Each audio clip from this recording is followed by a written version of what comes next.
chapitre 2. Et si vous avez lu le titre, vous savez de quoi va parler cette histoire. Les bruits nous entourent. Ils peuvent aussi bien nous faire du bien que nous faire du mal. Et notre âme perdue du jour, Barry, faisait partie des âmes qui ont été emmenées dans le village.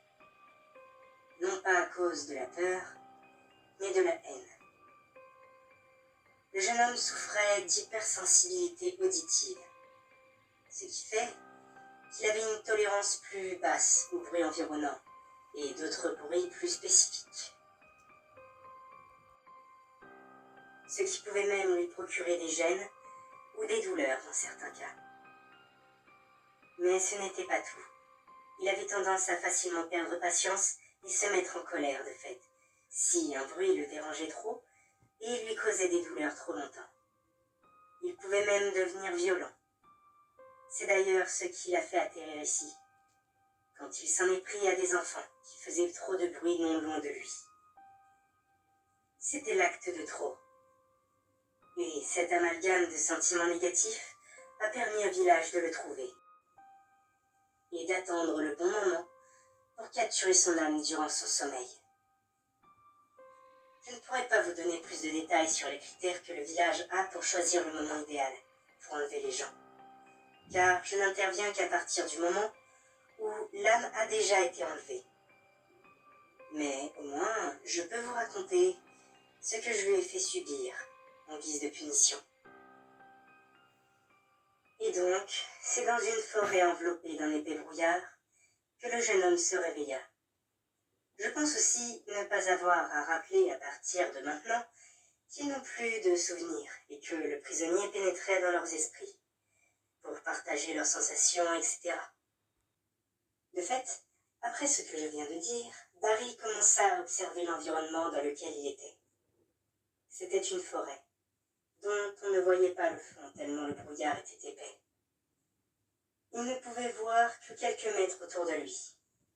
Et il commença doucement à se déplacer à droite, à gauche, en essayant de rester vers la zone où il s'était réveillé. Il tenta de voir s'il y avait des points de repère, ou quoi que ce soit qui lui permette de ne pas se perdre. Mais, malheureusement, tout se ressemblait. Il resta un moment à observer ce qui l'entourait.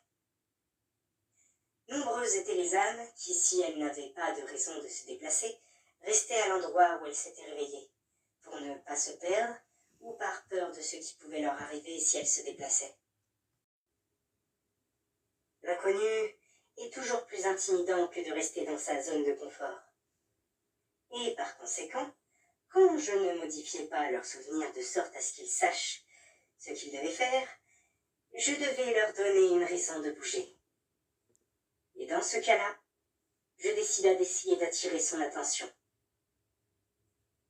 Car, dans le silence froid de la forêt brumeuse, où la seule chose qu'il entendait était les bruits de ses pas, il sursauta en entendant un bruit au loin. Au début, il crut vaguement que c'était un oiseau, mais en l'entendant à nouveau, il reconnut un rire d'enfant. Il alla donc en direction de là où il avait entendu le bruit.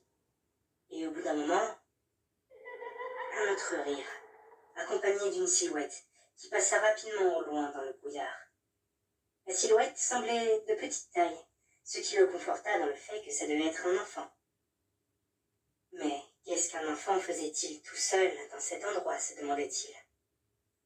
Puis qu'il avait clairement entendu un rire et pas des pleurs, pour Barry, l'enfant n'était clairement pas perdu. Et s'il n'était pas perdu, peut-être qu'il habitait dans le coin, et si c'était le cas, qu'il pouvait l'aider à sortir de cette forêt, se disait-il. Et donc, il décida de partir dans la direction où il avait vu la silhouette.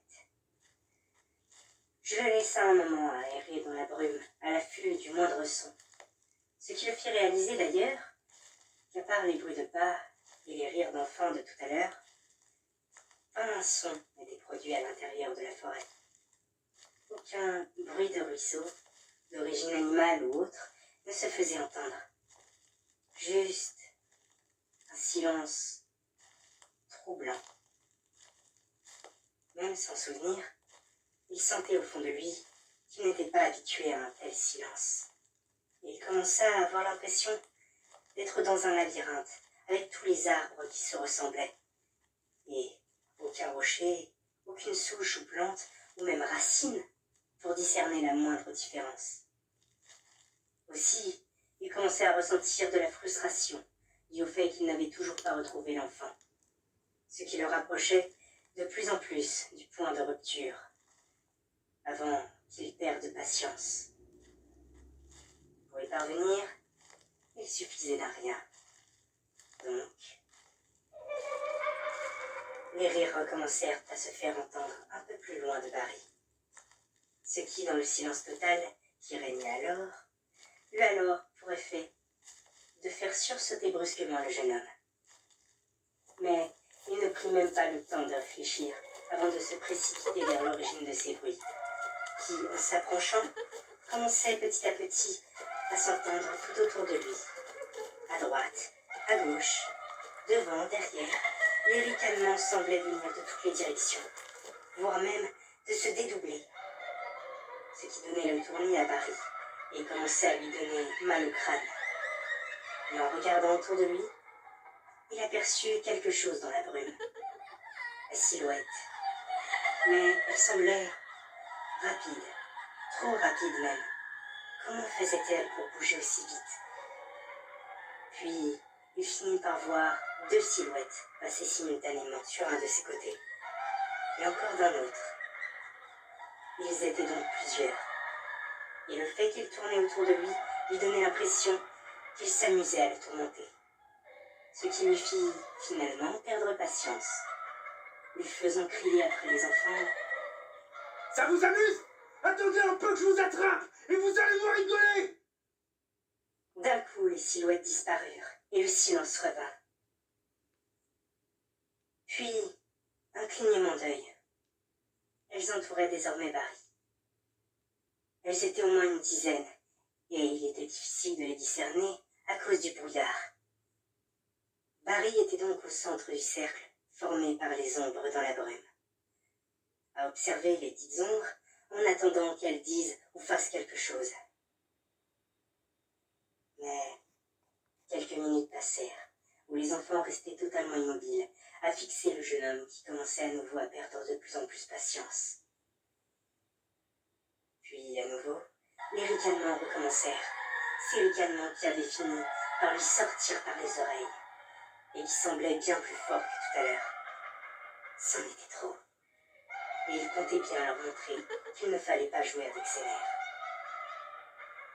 Laissant alors éclater sa colère, il fonça sur une des silhouettes, lui empoigna la gorge des 2 mains et la plaqua au sol. Mais, lorsqu'il put enfin discerner à quoi ressemblait l'enfant qui venait d'agresser, Barry fut pris de sueur froide. Et ses mains, tremblantes, se desserrèrent de leur emprise. La chose en face de lui avait bien la morphologie d'un enfant, mais son visage ne possédait ni oreille, nez ou œil. Se trouvant en son centre, juste une énorme bouche, qui parcourait l'intégralité de son visage, d'une oreille à l'autre s'il en avait eu. Et d'un coup, la bouche de la créature s'ouvrit violemment, laissant échapper un cri d'une telle intensité que Barry eut l'impression que son cerveau allait exploser. Alors qu'il reculait en essayant de s'éloigner de la chose qui produisait cet horrible cri. En reculant, il buta contre quelque chose derrière lui. C'était une autre de ces créatures qui se rapprochait doucement de Barry, resserrant le cercle autour de lui. Et quand elles arrivèrent à proximité du jeune homme, toutes ouvrirent en grand leur bouche grotesque, laissant chacune produire un cri qui résonnait et semblait s'amplifier dans le crâne du malheureux qui se tordait de douleur. Ces plaintes camouflées par les créatures qui hurlaient en continu sur lui. Au bout d'un certain temps, du sang lui sortait par tous les orifices du visage, son cerveau partant en bouillie alors qu'il suppliait de devenir sûr. Mais bien évidemment, je n'allais pas réaliser son souhait. Barry s'en était pris à des enfants qui faisaient trop de bruit pour lui, alors des enfants allaient le punir. Et donc, Lorsque son âme ne supporta plus toute cette souffrance, et que sa volonté de vivre s'éteignit, celle-ci se brisa, mettant fin à son calvaire et à son existence, laissant le prisonnier à sa tâche habituelle. Alors que je profitais du plaisir d'avoir brisé une nouvelle âme. À l'époque, je m'étais accoutumée à ma propre cruauté, et je trouvais ce que je faisais même quelque peu artistique. Ma capacité à utiliser les pires cauchemars de mes victimes pour les torturer, pour moi, c'était comme un spectacle, dont la scène finale était sublimée par tous les tourments que j'avais fait subir aux âmes jusque-là. Aujourd'hui, je réalise que j'étais juste aveuglée par ma rage dévastatrice. Et je me suis éloignée de mon but. Certes, punir les mauvais, et en particulier les habitants du village originel, mais aussi leur laisser une chance de réparer leurs erreurs, de briser le cercle de haine. Maintenant, j'ai peur de sombrer à nouveau si je recommence à mettre des âmes à l'épreuve. Et surtout, je me demande si je dois continuer à le faire. J'espère de tout cœur que ce journal me donnera la réponse dont j'ai tant besoin.